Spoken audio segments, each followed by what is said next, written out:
শৰ্মা ডাঙৰীয়াৰ মুখ্যমন্ত্ৰী তেখেতৰ নেতৃত্বত যিখন নৱগঠিত চৰকাৰ, এই চৰকাৰখনলৈ আমি পোনতে অভিনন্দন জনাইছোঁ। আৰু এই চৰকাৰখনৰ প্ৰথমখন কেবিনেট বৈঠক হৈছিলে 6 জুনত। এই 6 জুনতে কেন্দ্ৰীয় চৰকাৰে যিধৰণে কেন্দ্ৰীয় কৰ্মচাৰীসকলৰ বাবে 2% মৰগীয়া বানচ ঘোষণা কৰিছিল আৰু অসম চৰকাৰেও 2% মৰগীয়া বানচ ঘোষণা কৰিছে, আমি ধন্যবাদ জনাইছোঁ।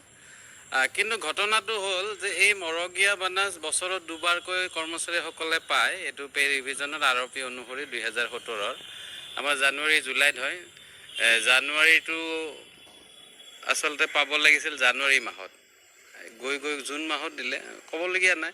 কিন্তু এই যিটো বকেয়া, এই বকেয়াৰ এই নিৰ্দেশনাটোত কোনো ধৰণৰ উল্লেখ নাই। আৰু এই উল্লেখ নথকাৰ কাৰণে সৰ্বস্তৰৰ কৰ্মচাৰী সমাজে এই কথাটোত অকণমান বিশৃংখলতা হৈছে বা সকলোৰে মনত এটা খোকোজা হৈছে যে ঘটনাটো কিয় এনেকুৱা হ'ল। গতিকে আমি সদৌ অসম কৰ্মচাৰী পৰিষদেও বিশ্বাসী যে এনেকুৱা হয়তো ক'ৰবাত কিবা ক্লেৰিকেল এৰৰৰ কাৰণেই হ'ব পাৰে বুলি আমি বিশ্বাসী। এনেকুৱা এখন দক্ষ মাননীয় মুখ্যমন্ত্ৰীৰ নেতৃত্বত নিশ্চিতভাৱে এই ধৰণৰ ভুল এটা হ'ব বুলি আমাৰ বিশ্বাস নহয়। কিন্তু আমি আশাবাদী যে এই যি এৰৰ বা এই যি ভুল হৈছে এই নিৰ্দেশনাটোত, এইটো সংশোধন কৰি অসম চৰকাৰৰ সৰ্বস্তৰৰ কৰ্মচাৰীসকলক 1 জানুৱাৰীৰ পৰা এই ডিয়াৰনেছ এলাউন্সৰ যি ব্যৱস্থা, এই ব্যৱস্থাটো কাৰ্যকৰী কৰিব লাগে। আৰু জানুৱাৰী মাহৰ পৰা মে' মাহলৈকে এই 5 মাহৰ যি বকেয়া, এই বকেয়াটো এটা কিস্তিত আদায় দিব লাগে। কাৰণ কি এই বকেয়াসমূহ বহুত নাপাওঁ। ইয়াৰ আগতো হৈছে যে যোৱা বছৰ যিটো অক্টোবৰ মাহত দিছে যে 3টা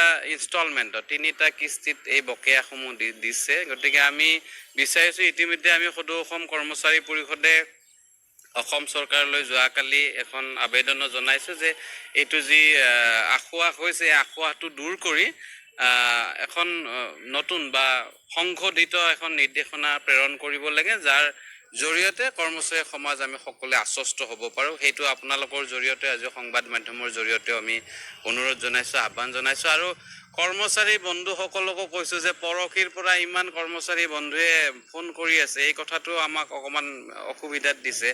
এই ব্যৱস্থাৱলীৰ বিৰুদ্ধে বা সপক্ষে কথা নাই, কাৰণ কিয় চৰকাৰৰ ক'ৰবাত হয়তো এইটো দিয়া নাই, আমি দিয়াৰ কাৰণে দাবী জনাইছোঁ। কিন্তু অনবৰত ফোন কৰি থাকি আমাৰো অশান্তি, আমি সকলোৱে কৰিব লাগিব। আৰু মুকলিভাৱে কৈছোঁ যে যি মৰগীয়া বানচ, এই মৰগীয়া বানচ 1 জানুৱাৰীৰ পৰা কাৰ্যকৰী কৰি এই 5 মাহৰ যি বকেয়া এটা কিস্তিত, ছিংগল কিস্তি এটাত আদায় দিব লাগে। তাৰ বাবে আমি অসম চৰকাৰলৈ অনুৰোধ জনাইছোঁ, আহ্বান জনাইছোঁ, দাবী জনাইছোঁ। হয়, মই ক্লাৰিকেল এৰৰ বুলি কোৱা নাই, যে ক্লাৰিকেল এৰৰ হ'ব পাৰে। কাৰণ কিয় মাননীয় ডক্টৰ হিমন্ত বিশ্ব শৰ্মা ডাঙৰীয়াৰ যি দক্ষতা, তাত কাৰো সন্দেহ নাই। আৰু তেখেতৰ দক্ষতাৰ ক্ষেত্ৰত যে এই ধৰণৰ কিবা এটা ভুল হ'ব আমি কোনেও ভাবিব নোৱাৰোঁ। হয়তো লিখোঁতে টাইপ কৰোঁতে ক'ৰবাত ভুল হ'ব পাৰে, মই সেই ধৰণে হয়তো নিজক আশ্বস্ত কৰিবলৈ চেষ্টা কৰিছোঁ, বা বিগত সময়ত যিটো হোৱা নাই। কাৰণ কি দুবাৰকৈ দিয়ে চৰকাৰে কৰ্মচাৰীসকলক, জানুৱাৰীত আৰু জুলাইত। কেতিয়াবা আমাৰ সৰহ সংখ্যকে জানুৱাৰীৰ ডিএটো মানে এপ্ৰিল মাহত দিয়ে, বহাগ মাহত দিয়ে, তেতিয়া হয়তো 2-3 মাহৰ এৰিয়া পায়, 2-4 হাজাৰ টকা আমি পাওঁ কাপোৰ কানি কিনিবলৈ, বহাগ বিহুৰ সময়ত সুবিধা হয়। আৰু জুলাইটো দেৰি হয়, কি দেৰি নহয়, এইটো দিয়া হয় যে দুৰ্গা পূজাৰ আগে দিয়ে, হয়তো আমি কাপোৰ কানি কিনিবলৈ 2-4 হাজাৰ টকা সকাহ হয়। কিন্তু এতিয়া এটা ইনষ্টলমেণ্টতে দিয়ে। কিন্তু বিগত সময়ত বিভিন্ন অসুবিধাৰ কাৰণে হয়তো ইনষ্টলমেণ্ট 3টাত কৰিছে।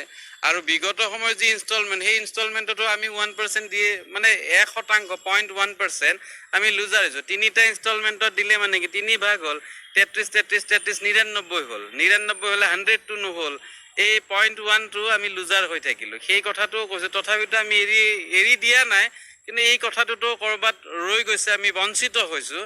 গতিকে এইবাৰ অন্ততঃ কিস্তি হিচাপত নকৰি এই যি মৰগীয় বানচ 1 জানুৱাৰীৰ পৰা অতি শীঘ্ৰে এই পুনৰ প্ৰকাশ কৰিব লাগে এই নিৰ্দেশনা, আৰু 1 জানুৱাৰীৰ পৰা দিব লাগে। আৰু যিটো এৰিয়াৰ, এই এৰিয়াটো এটা কিস্তিত দিব লাগে, আমি সেইটোৱে অনুৰোধ জনাইছোঁ। নিশ্চিতভাৱে আশাবাদী। এইকাৰণে মই কৈছোঁ যে নিৰ্দেশনাটো ওলাইছে, পুনৰ ওলাব পাৰে, সেইটোত সংশোধিত ৰূপত ওলাব পাৰে।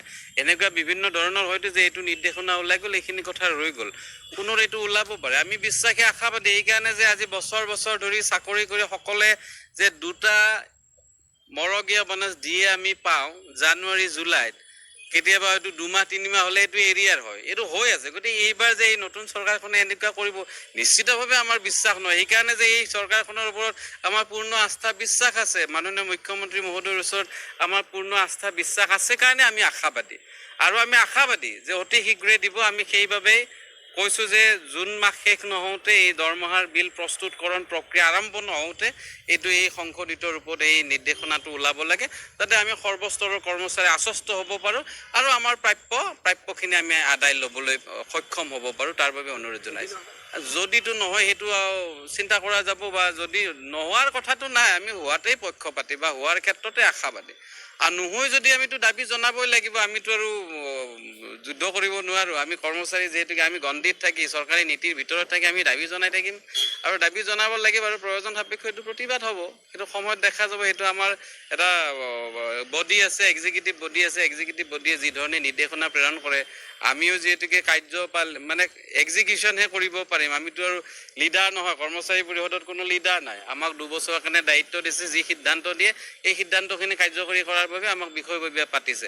আৰু এই আমাৰ জেনেৰেল হাউচ বা কাৰ্যনিৰ্বাহকে অনাগত দিনত এই ক্ষেত্ৰত যদি কিবা নিগেটিভ বিয়োগাত্মক কথা হয়, নিশ্চয় পৰামৰ্শ দিব, আমি সেই ধৰণে অগ্ৰসৰ হ'ম।